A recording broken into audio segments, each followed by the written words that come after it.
it was back in the start.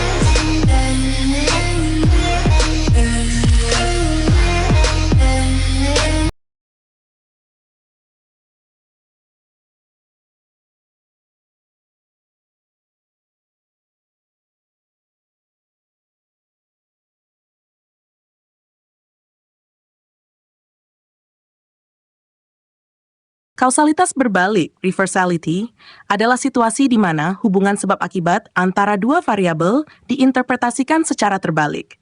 Dengan kata lain, alih-alih variabel A menyebabkan variabel B, yang sebenarnya terjadi adalah variabel B justru menyebabkan variabel A. Ini bisa menjadi sumber kesalahan dalam analisis atau pemahaman fenomena jika tidak diperhatikan dengan hati-hati. Contoh kausalitas berbalik. 1. Kesehatan dan pendapatan, interpretasi salah. Orang yang memiliki pendapatan lebih tinggi cenderung lebih sehat karena mereka dapat membeli makanan yang lebih baik dan mendapatkan perawatan kesehatan yang baik. Kausalitas berbalik. Mungkin sebenarnya kesehatan yang baik memungkinkan seseorang untuk bekerja lebih banyak, sehingga menghasilkan pendapatan yang lebih tinggi. Orang yang lebih sehat mungkin memiliki lebih sedikit hari sakit dan lebih banyak energi untuk bekerja, yang meningkatkan pendapatan mereka. 2. Tingkat pendidikan dan penghasilan. Interpretasi salah. Pendidikan yang lebih tinggi menyebabkan penghasilan lebih besar. Kausalitas berbalik. Dalam beberapa kasus, orang dengan latar belakang ekonomi yang lebih baik, yang sudah memiliki lebih banyak uang, dapat lebih mudah mengakses pendidikan tinggi. Jadi, penghasilan orang tua yang lebih tinggi mungkin yang menyebabkan seseorang mendapatkan pendidikan lebih baik. 3. Berat badan dan aktivitas fisik. Interpretasi salah.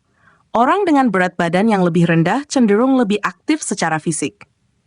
Kausalitas berbalik. Sebenarnya, orang yang lebih aktif secara fisik mungkin kehilangan berat badan sebagai hasil dari aktivitas mereka. Aktivitas fisik yang tinggi bisa menjadi penyebab berkurangnya berat badan, bukan sebaliknya. 4. Iklan dan penjualan produk. Interpretasi salah. Peningkatan iklan menyebabkan peningkatan penjualan. Kausalitas berbalik. Penjualan yang meningkat mungkin menyebabkan perusahaan mengalokasikan lebih banyak dana untuk iklan, sehingga hubungan sebab akibatnya terbalik. Penyebab kausalitas berbalik. 1. Kesulitan menentukan arah sebab akibat.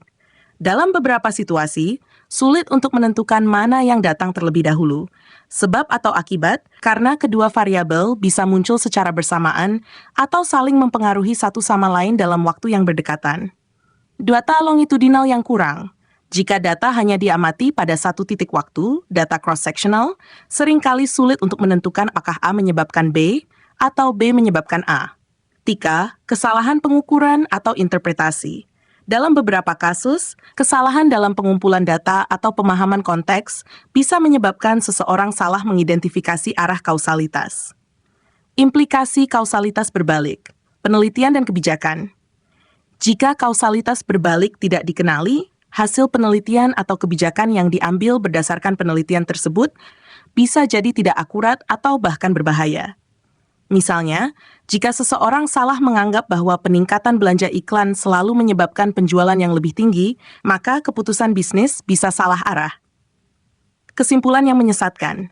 Analisis yang salah dalam memahami kausalitas dapat menyesatkan, yang pada akhirnya bisa menghasilkan kesimpulan yang salah mengenai bagaimana mengatasi suatu masalah atau situasi. Cara menghindari kesalahan kausalitas berbalik. 1. Penggunaan data longitudinal. Mengumpulkan data dari berbagai titik waktu, memungkinkan peneliti melihat urutan kejadian, sehingga lebih mudah menentukan apakah satu variabel mendahului yang lain. 2. Eksperimen atau studi randomisasi.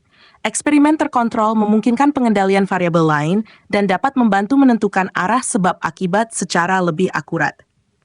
Teknik statistik yang tepat.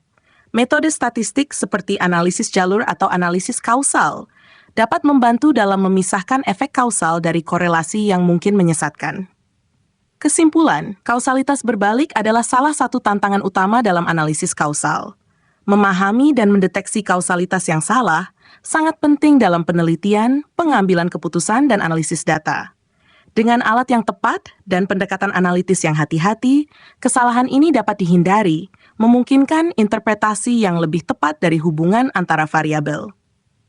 Demikian, semoga bermanfaat.